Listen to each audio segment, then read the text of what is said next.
Tvameva sarvam mama deva deva. Thou my mother, thou art my father, thou art my friend and companion. Thou my wisdom, thou my knowledge, thou art everything, O Lord of Lords. Om Shanti, Shanti, Shanti. Peace, peace, peace. So we are back to our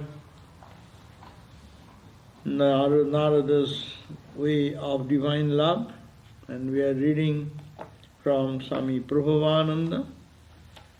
So we have discussed last few classes about the unique characteristics of a knower of who is about the person who can cross the Maya, the qualities, the special features of a person who can cross the Maya.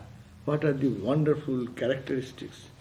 And that is really the goal of all devotees, to reach that Maya. That is the goal of all Vedanta students, to cross Maya, Jnana path student. That is the path for Bhakti Yoga. That is the path, that is the goal, not the path. That is the goal of even the yogis, to cross this Maya.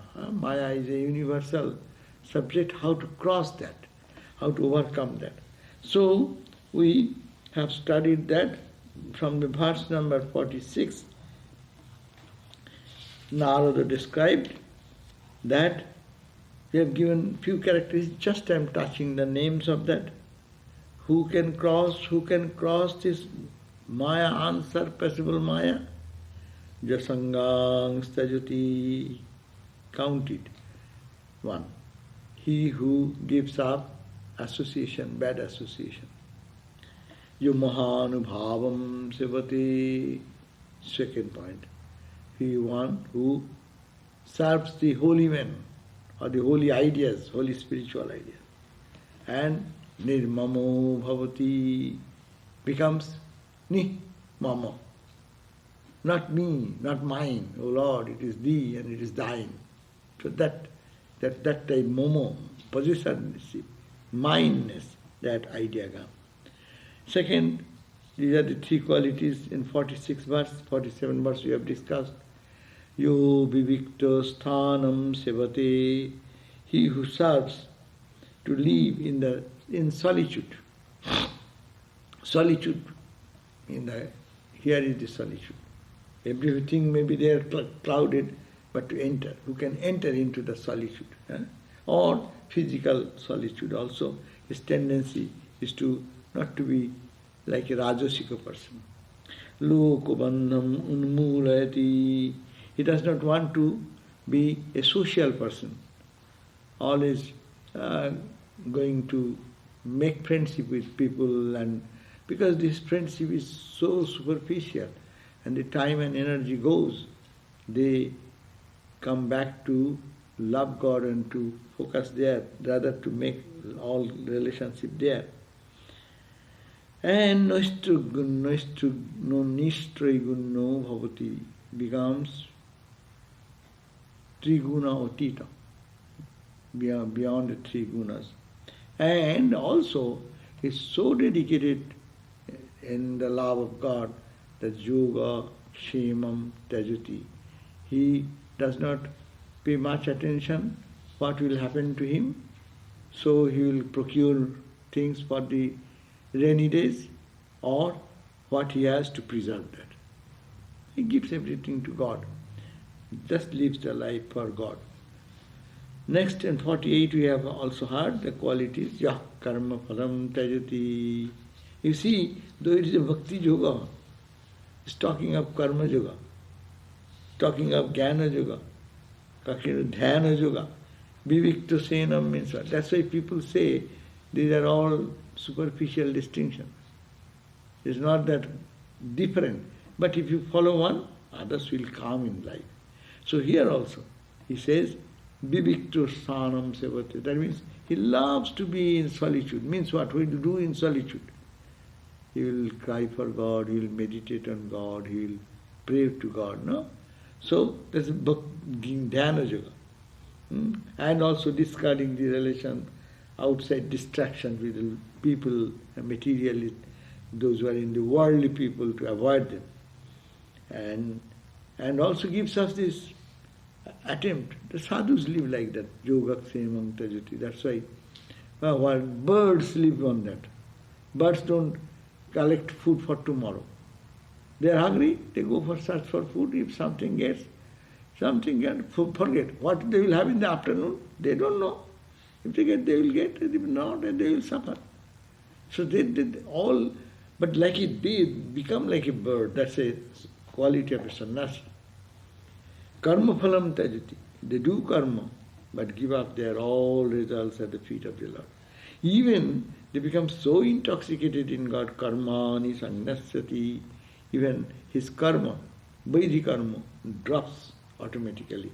Tato, as a result, he becomes nirdando, beyond duality.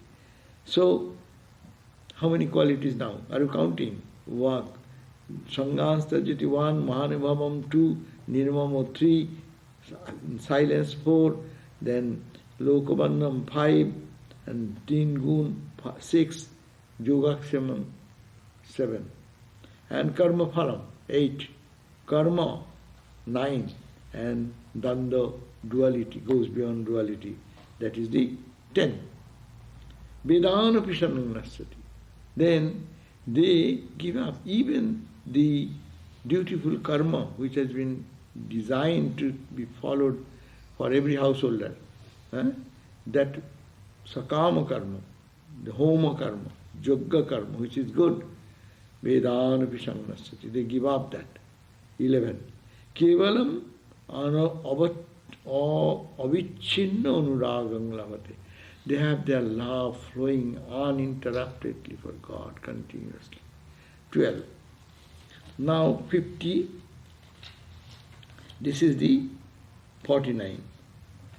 And 50, that means 12 characteristics they have mentioned. Narada, that one can cross Maya only if he has these 12 characteristics will manifest in his life. That person who have this character, you know that he has crossed the Maya. So satarati, salukang, starati. So that was the last term, that satarati. He or she only crosses this ocean of Maya. Yes, he or she crosses this Maya. And not only they cross, they also become the refuge of others. Lokang starati. They become the redeemer of others. By their grace, ordinary people can feel freedom.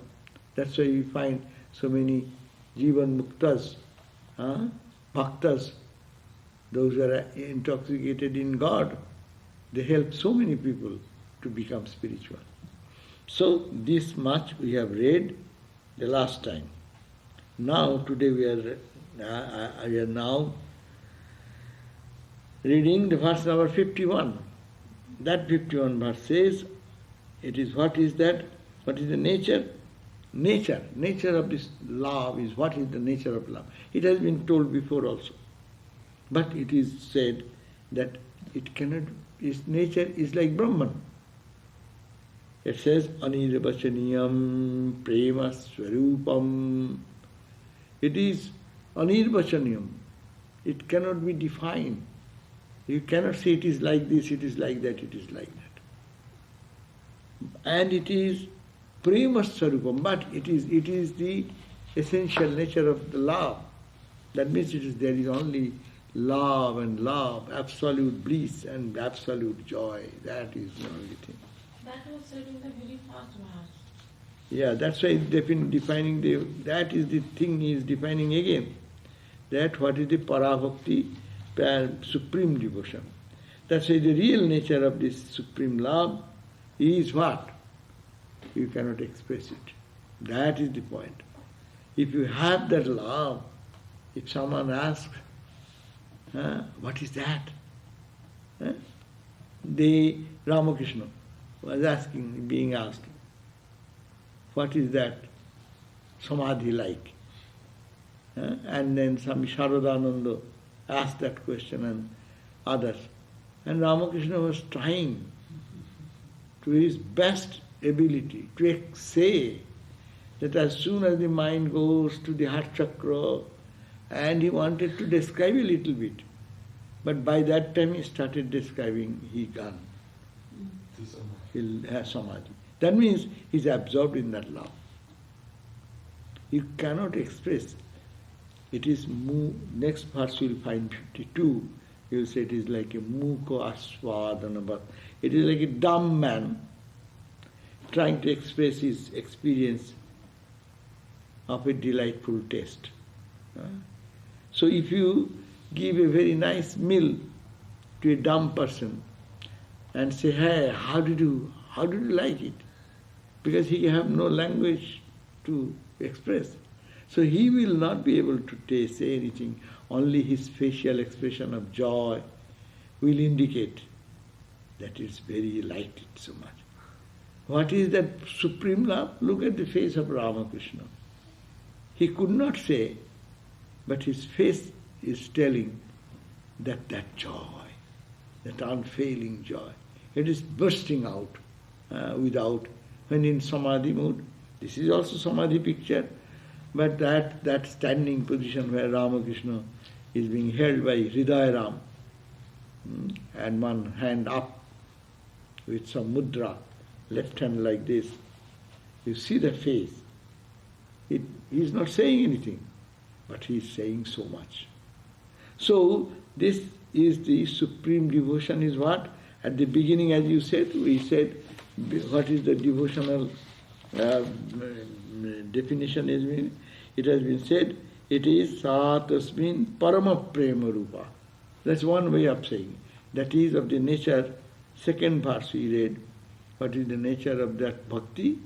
It is parama prema, tremendous love, supreme love.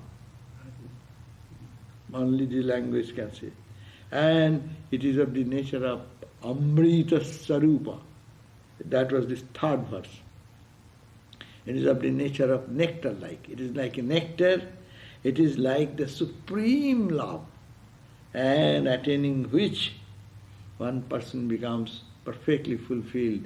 Siddho bhavati, amrito bhavati, tripto bhavati. One gets fully satisfied. Now, the same idea is given here, and there also in the fifth verse, we have read all this, 1 to 5, if you go back to the original. There we have discussed jat prapyo, attaining that love. Nakinchid vanchati. He does not crave for anything else to get it. In material world, anything you get, you have still desire to get something more. But this bhakti, parabhakti, supreme love, if one gets it, so you will no more have any desire for anything else. And not desti, he does not hate anyone, he does not lament for anything, he does not enjoy any other thing or become excited for anything else. And only jajgatva matto bhavati, he becomes intoxicated. Stabdho bhavati, sometimes become dumb and calm and still, and becomes totally absorbed in the joy of the self within. So these are the definition. Again, this bhakti has been defined here, that this bhakti is supreme bhakti. Bhakti of two types. One is the supreme bhakti, another is the gauni bhakti or secondary bhakti or the preliminary bhakti, where people start with, and this is the culmination. It is a maya-tito we have just read. If one goes to that beyond maya, then that type of bhakti is manifesting in them. And now he is defining again that this type of people attains to prema bhakti, love supreme, parama bhakti, and that can be only of the nature of love and love and love, bliss, love, blessings. Because anirvachaniyam, why it is anirvachaniyam? As you cannot describe by words what is Brahman like, how many scriptures have been designed in the Hindu scriptures, no? Tons and tons of books, starting from the Upanishads, Gita, and all the Dharma Shastras, these Shastras. But talking whenever Brahman issue comes, they have talked about the highest goal. But that Brahman cannot be just specified. That's why it is said, Anirvachaniyam. And Anirvachaniyam, in Vedanta also use the term Anirvachaniyam, non-Nirvachaniyam. No, you cannot describe it, indescribable. But that is in context of Maya. The Maya, yeah, both. Maya and Brahman, only difference is that Maya has no beginning, no one knows. But Maya has an end. When you realize, or when you be steeped into Samadhi, when you have Maya, you can cross, that means Maya becomes non-existent for some person. But Brahman, no one can fathom the beginning, fathom the end. They die. They themselves die. So this is the difference. It is called Anadi, Ananta. Brahman is Anadi, no Adi, beginning, no end.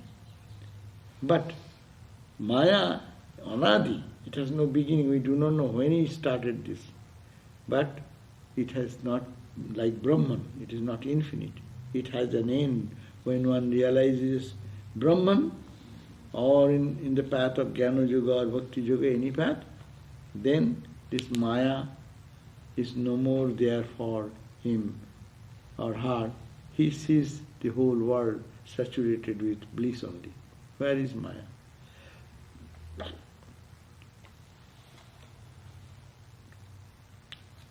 As Brahman cannot be described, so the description of this love, supreme love, is impossible because it is beyond speech. Avang manasagocharam. Gita, our Upanishad have described this. It is avang manasagocharam. It is beyond bhak, mana and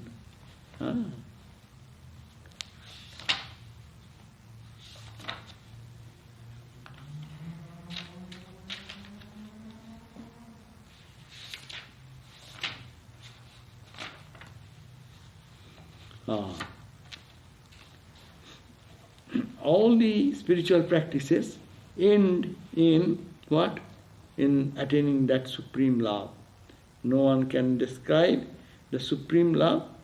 It is only then, it is pratibodha viditam. It can be only realized in every feeling, every pore of the body. That joy, that love, supreme love will manifest. So that is the only thing. But if you want to express, you cannot. Like that if no one can do that, like someone says, Ramakrishna used to say, wow, how is the clarified buttermilk? How does it look? Only the response is that that person who have, it is clarified buttermilk, like clarified buttermilk. How can I describe it? That's why it cannot be expressed.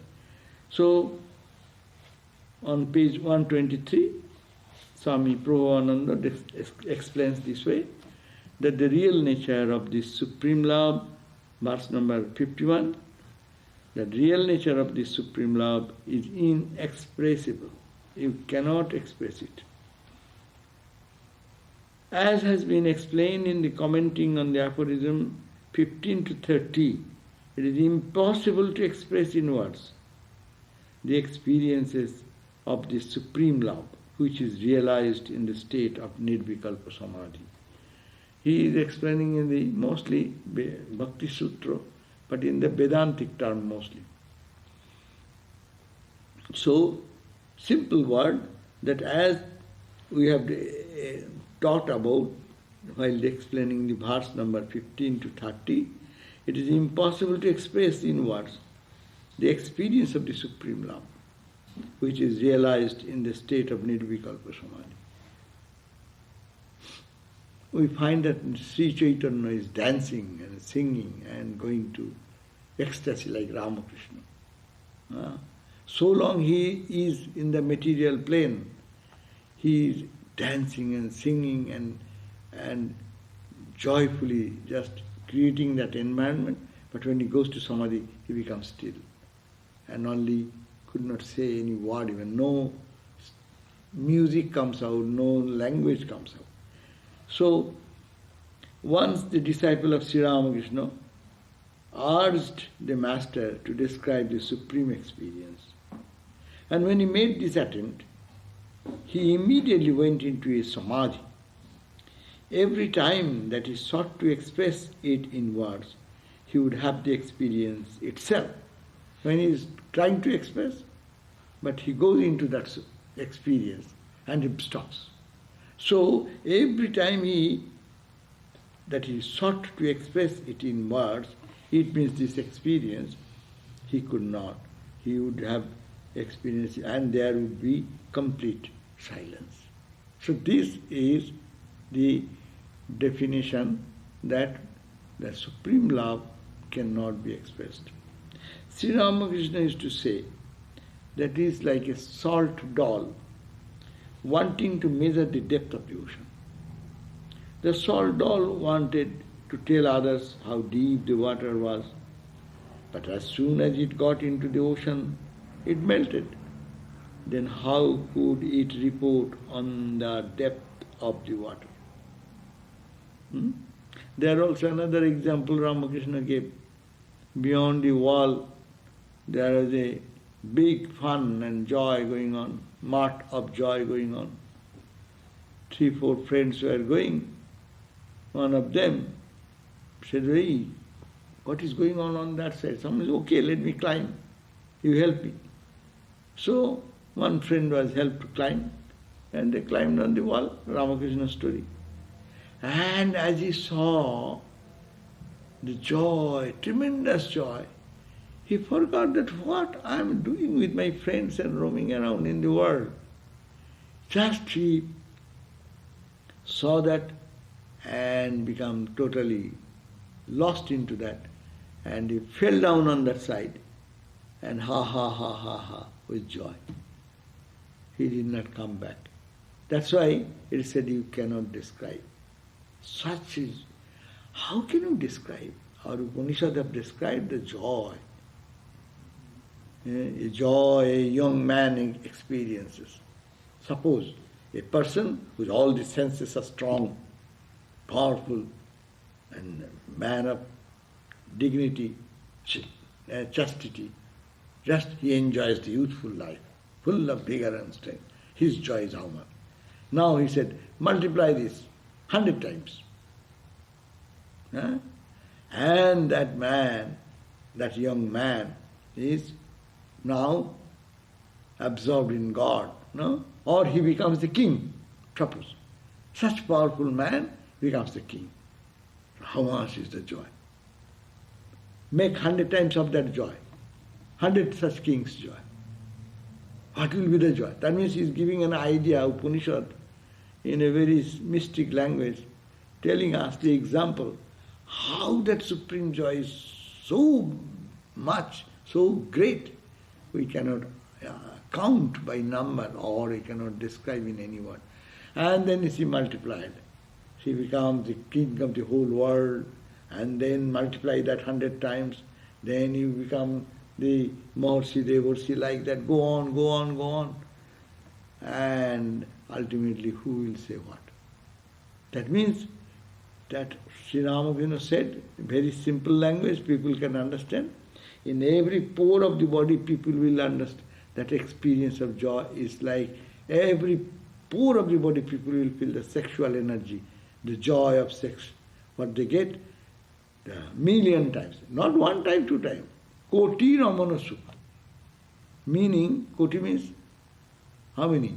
Koti means 10 million. 10 million is called koti in Bengali and Sanskrit. That amount of joy in every pore of the body. Oh my God! How many pores are there in the body? Millions, billions, trillions. Can you express that joy? How can you do that? Where is the language? Where is the... Who will be able to do? Even God comes himself, he cannot do that. But the question of ordinary people. Ordinary people die. That's why it is said, there is a man who has come here, this moment, about Ramakrishna people used to say, this moment, he is dancing, chanting, dancing and laughing and this, and next moment he is totally dead. No breath, no breathing, but emitting joy, the whole congregation, thousands of people. Thakur did that when he went to Sihor, in Sihor, in the village. Once he went back, and there were kirtan was going on. Krishna, Hare Krishna, that kirtan. It was very popular in those days in the villages. And there was a festivity. So many people, thousands of people came. And Sri Ramakrishna went there and started dancing and singing with them. Puthi, you will get a great description of the Puthi, the portrait of Ramakrishna. In that book it is described that he is such that people to see him, they are climbing on the nearby all the trees. That people cannot see anymore because the land is full with people, and Sri Ramakrishna dancing there in joy. People are climbing on the trees to see Ramakrishna in that ecstatic mood. And that's why it is said, Thakur said, takuti, takuti, takuti, takuti. Takuti means when they play the drum, the drummer beats in such a way, it makes them takuti, takuti, takuti, takuti, takuti, takuti. And said there is the endless takuti, takuti going on, day and night. And then he has to run away. Hriday very intelligently made him escape from that crowd, took out. So see, that is the joy, an ocean of joy. That is the point. So Sri Ramakrishna used to say that is like a third doll. Now Narada gives the example of the 52nd verse. 52nd verse says, Muka sadhanavat. As I have told you, that it is like a muka. Muka means who is dumb. He have asadhana, he have tasted something. And if you ask him, what is the taste? You will maybe using some language like a child. Now we don't make a head and tail of that. So he says, Narada gives the example of a dumb man's experience of a delightful taste. A delightful taste of food, and you ask the dumb person, he cannot describe in words. Similarly, this experience of supreme love for God is only to be felt within oneself and cannot be expressed in words. You can do that up to little point, so long your mind is in the up to sixth plane. Up to here, word stops as it moves here, Thakur said. It goes up to here, you can say, mutter some word. Thakur used to do that. When he used to go to Samadhi, and he gave the example, Nitai Amar Matahati. Nitai means Nityananda. He is my mad elephant. Means mad elephant madly dances here and there. And then Matahati, Nitai gan, Amar gan, these words are gone. Only intoxication, mind is entering. Only the last two words are there. Matahati, mad elephant. Then Hati is gone, elephant is gone. Mata is gone. Hati, hati, hati, hati. Then hati, hati, hati means elephant, elephant, elephant. And elephant, hati, two words. Ha is also gone. No, T is also gone. Ha, ha, ha, ha, ha. And then ha, ha, ha, ha also gone. So then what will be remaining? So it is just intoxication in the name of God, it deepening and deepening and deepening and forgetful about the whole universe, whole world. So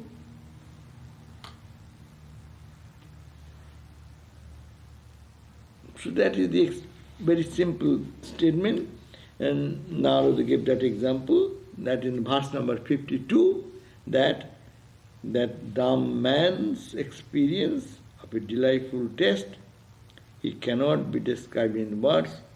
Similarly, this experience of supreme love for God is only to be felt within one's self and cannot be expressed in words. Now, there is a story in the Upanishad of a young man who was sent, page 124. There was a story in the Upanishads of a young man who was sent by his father to learn the knowledge of Brahman.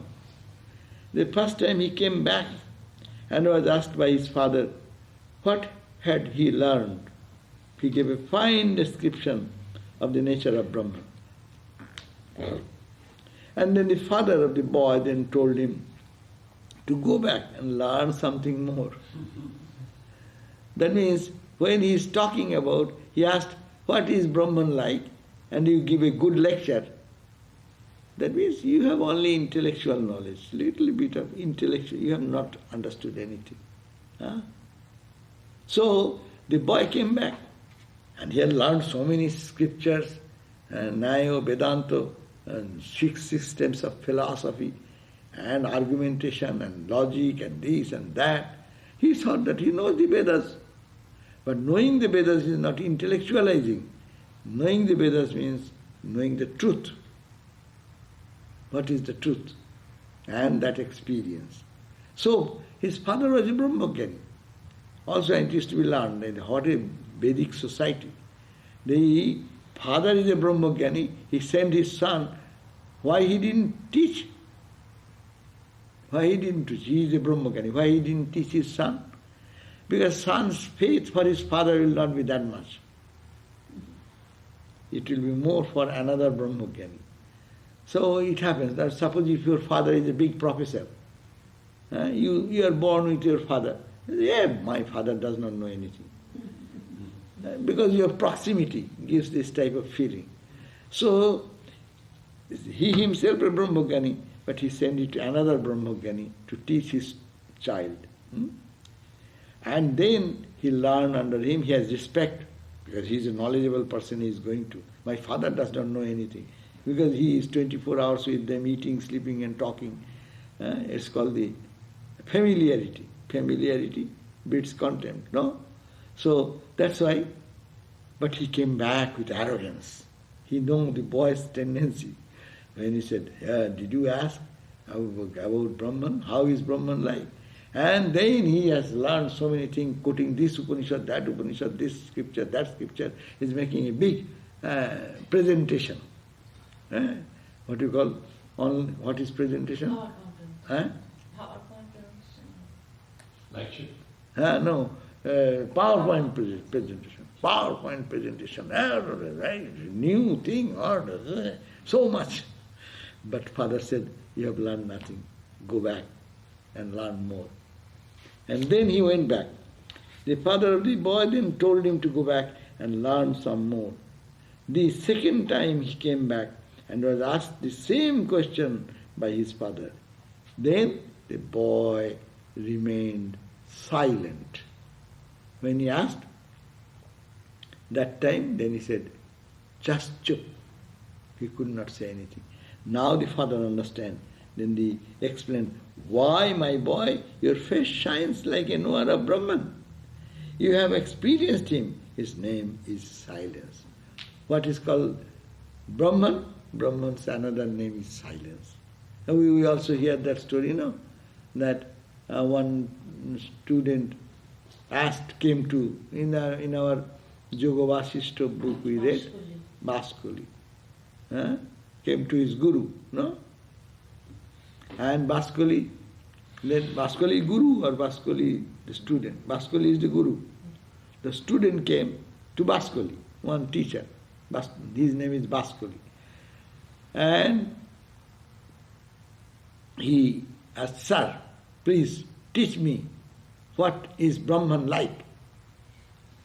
He expected, like us, we want to go anywhere, means put question and to say something, express what is Brahman is infinite, Brahman is that, it pervades everywhere, it is beginningless, endless, Maya shows this thing, Maya is... as we always talk like that. Then, but he didn't say anything, he remained silent. And the student thought that he is ignoring. I am asking a question, suppose someone asks you a question and you become... then what does it mean? You are unwilling to respond. Then he said, "No sir, I am a very sincere student, please teach me what is Brahman like." Second time, also Baskuli remained silent. And third time when he asked, then also he remained silent, and after that he said that, "Sir, please tell me, I actually want to know about the reality of Brahman and how is the experience." Then the teacher said, "My child, I was teaching you, telling you what is Brahman, but by silence, but you don't understand it. That means silence is the name of Brahman. If you really a Brahmagyani, you have no noise anymore." Ramakrishna gave a beautiful example. You have any experience that we in India we have experience? You take a empty jar and go to take a bath in the reservoir. We have called ponds. And if you go, ladies normally used to carry drinking water or fetching water for household duties. So they used to take the bath and bring some. So as soon as you dip the empty jar, it makes bhak, bhak, bhak, bhak, bhak, bhak. So long it is empty, water entering and making a noise. So we are already empty, so long internally empty. So talk, talk, talk, talk, talk. And then when it becomes perfectly full, you see, that time no noise, it's perfectly, picture is full of joy. So when the fullness comes, then the noise stops. Thakur also gave the example, another example. When the bees, they are running here and there, flipping their wings, sitting on one flower to the other flower, and then just started sucking the honey. Before that, fluttering is going on, going on, going on.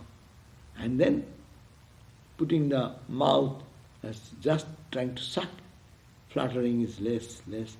And actually when it gets engaged, no fluttering. That is the sign, enjoying the bliss only. External activity stops, external expression stops. So that is the example. Ramakrishna, here is the example. Sri Ramakrishna gives the illustration of a bee making a big noise until it sits on a flower. As it sits on the flower and sucks the honey, it becomes silent. Again, sometimes when it has become drunk, by drinking deep of the honey, it makes a sweet humming noise. After filling your stomach with full of honey, then also again bee dances. But that is joy, dance of... previously it is fluttering for hunger, out of hunger. But now they also flutter. And the birds, you see the birds also fly. But when their belly is full, they return from the beach, and other times you see, they have finished their meal whatever they could get, and now they are going back home. See? They are free soul, they are flying in the sky and sometimes dancing and rotating and playing. Huh? That is the playful joy, joyful, playful. So it is the two things. One is fulfillment has come. So the bees are fulfilled, they also hum. Brahmagyanis, they also talk, but they also talk of God. And before that, they stop that talk, worldly talk. They say talk, talk, both are talk. One is worldly talk, and when it gets into the love of God and gets sucked into it, his talks and other things drops off, and he gets absorbed, and perfectly he is to himself.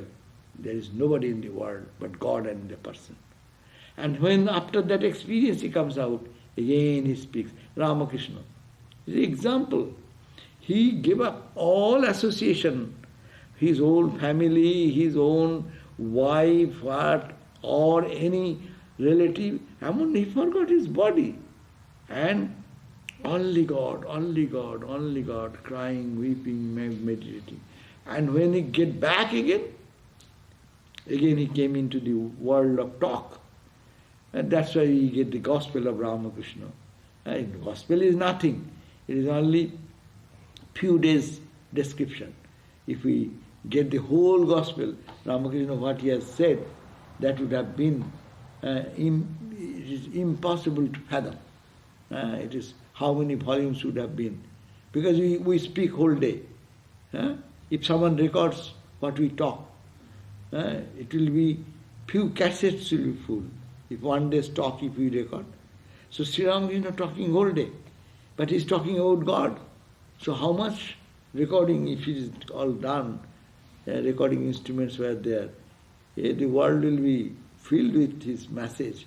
But now even 5 volumes or in 1 volume of the gospel, it is Sri Ramakrishna. So out of fulfillment of the knowing the truth, expression is given there. So sometimes when as the bee making noise until it sits on a flower, as it sits on the flower and sucks the honey, it becomes silent. Again, sometimes when it has become drunk by drinking deep of the honey, it makes a sweet humming noise. Similarly, after drinking deep of God's love and becoming God intoxicated, some speak of the Lord in many ways, but they can never express their inner experiences. They may try to express, but cannot express what they have experienced. Always, as I also say, normal our day-to-day experience, that we cannot express even our own experiences, material world's experience. You had a good food, or you have gone to a very beautiful place, have a very beautiful scenic view you have experienced, and when you express, someone asks, how did you enjoy? Our language is very limited. Few words we say, it is fantastic. Oh, it is wonderful. Oh, I have never seen such color. But I understand. I can get a glimpse what you are talking. But what you have actually experienced, you cannot express. No experience can be expressed in language. When you do it, it gets diluted. Your experience becomes diluted when you express it. That's why it is said, when you have a spiritual experience, and don't talk to anyone and everyone. Why? Because that gets diffused or diluted. Only you can talk to such people who are spiritually illumined. They can give some boosting to your experience also. So that is the 52 and 53 verses. And but is it so? That only that cannot be expressed anyway. Then he said, no.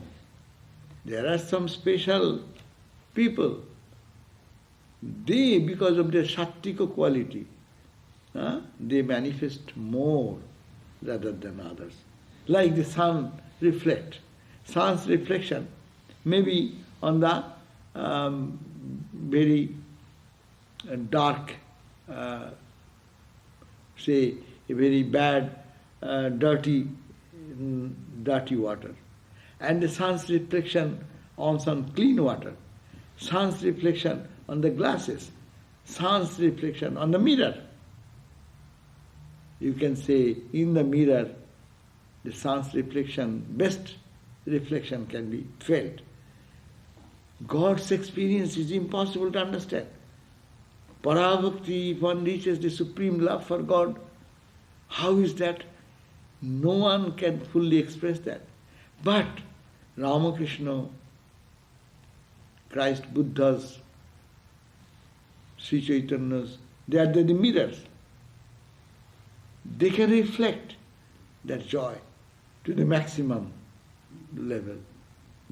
That's why this 53rd verse says, Prakasyate kvapi patre.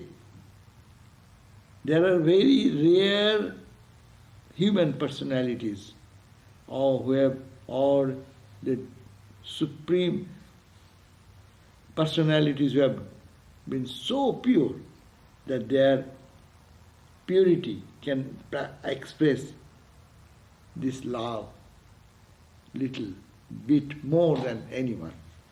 So, though it is inexpressible, Swami Prabhupada translated, though it is inexpressible, nevertheless, it is manifest in the great souls who have attained it, especially those who are extraordinary, as is the extraordinary. See, Ramakrishna's disciples, everyone is realized so. But the expression what Vivekananda gave, the expression what Brahmananda gave, others also, Mahapurush Maharaj gave. If they are not equal, expression-wise, but experience is the same inside. But expression depends on the instrumentality, how sharp, how clean is the media through which it is coming. Even ordinary Jivan Mukta people are also there. They are realized so. They have experienced the joy and blessings. But to them, because of the prarabdha karma, they sometimes become angry, they can become hostile, apparently. But from their heart, there is nothing. But because of the karma, the body which was the instrument through which it was manifesting, that instrument has its own trajectory. So, it is true, Swami Prabhupada says on page 124, it is true that this experience of supreme love, the experience of unitary consciousness, realized by the great ones, is inexpressible in words.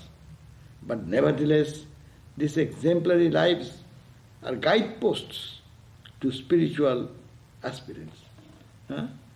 It is for us, we people, they are the guidepost. They are like examples. Seeing them, as we see always, our Swamis who we have seen, our realized people whom we have come in contact, looking at them, we always say, oh my God, how they could reach this flight, how they could be so detached in the world, how they keep their balance and peace all the time. No? But they have done it. But if you compare with them, there are grades of expression. Expression's grade, not experience. Experience remaining the same. The aspirant can feel in the company of those free souls how they live in a state of blissful consciousness and how their love flows towards all being. He's talking of Swami Brahmananda, Shivananda. So he is talking about them. The aspirants can feel in their company of these souls, free souls, how they live in the state of blissful consciousness. Say, Mahapurush Maharaj totally paralyzed, but only blessings and benediction. He could not raise his right side. No hand raising, no feet raising, totally paralyzed. Mouth stopped. He could not speak. But anyone, he understands everything. Whenever he is coming, he sends his left hand and blessing, expressing the eyes with the eye, compassionate eye. It is, so it is becomes like that. Their love becomes universal.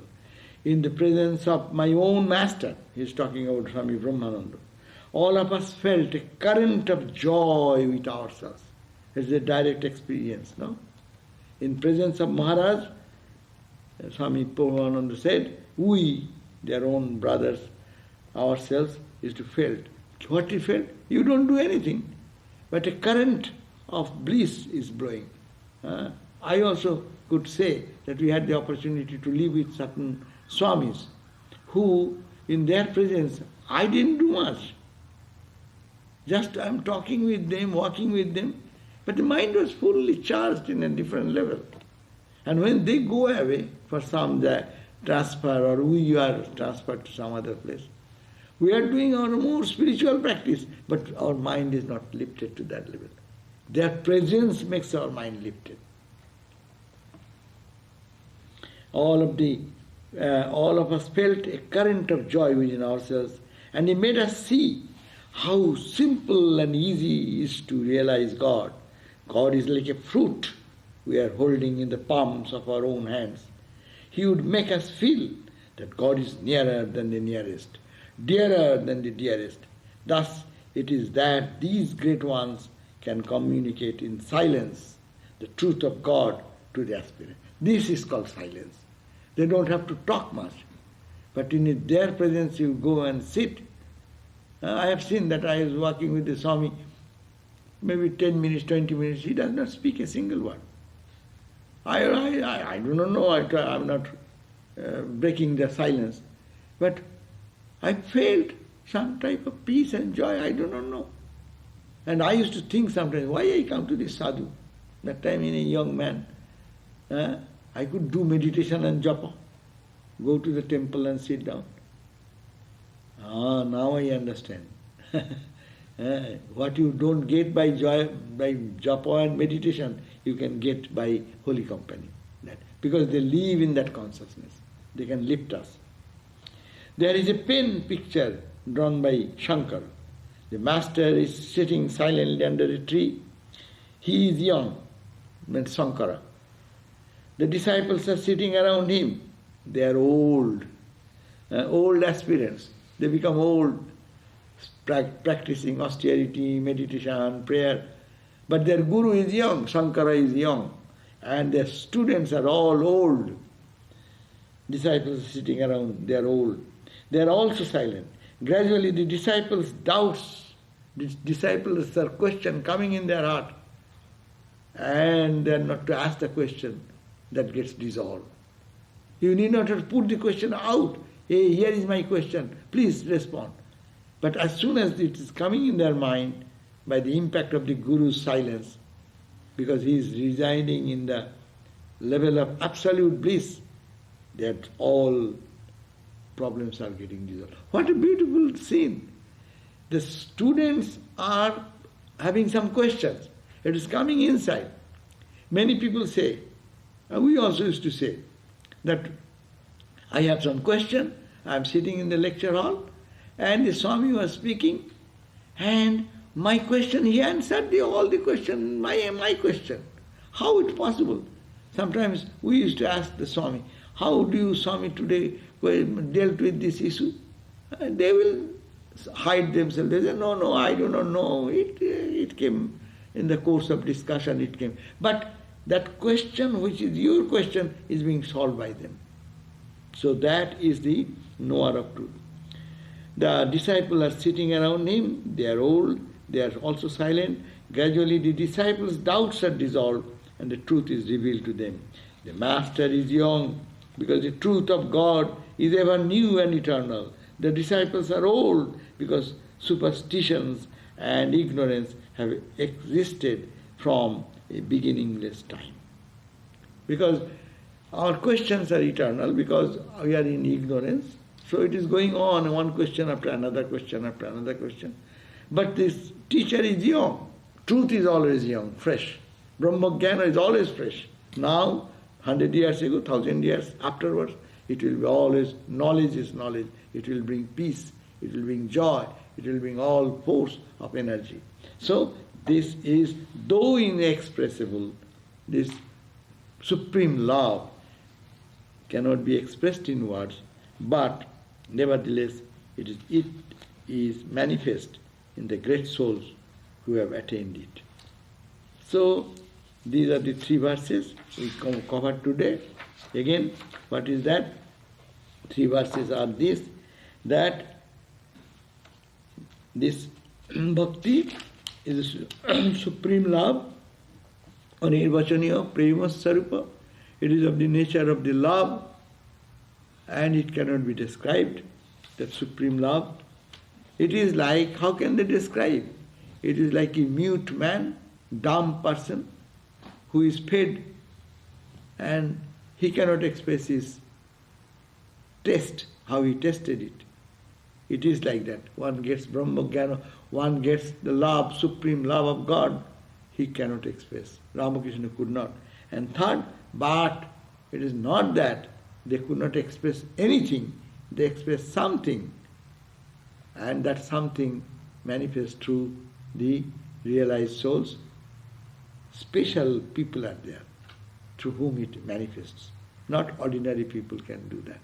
Brahma Jnanis, as Brahmavid Bara, Brahmavid Varishta, as in their attainment they express little more and more. Yes, it is not that it cannot be expressed at all. Srimati expressed love for Krishna, intoxicating love. When Holy Mother went to Vrindavan after Ramakrishna's passing away, she used to live in the mood of Radharani. Sometimes she used to run, Ha Krishna, oh Krishna, and just fell down in the ground, on the beach, on the sandy bed. So all the attendants there together, they ran and used to see in the mood of Radharani, crying for Krishna, because Ramakrishna's body is gone, so that spiritual mood came. Yes, we can read what Radharani did, we do not know, but we read this description in Holy Mother's life, we feel that, yeah, it is possible. So it happens in some special human personalities. Okay, so we read today 51, 52 and 53. So we'll be reading next day verse number 54. Okay, now we can spend some few moment if anyone has any question. Om Shanti Shanti Shanti Harihi Om Tat Sat Sri Ramakrishna Vastu.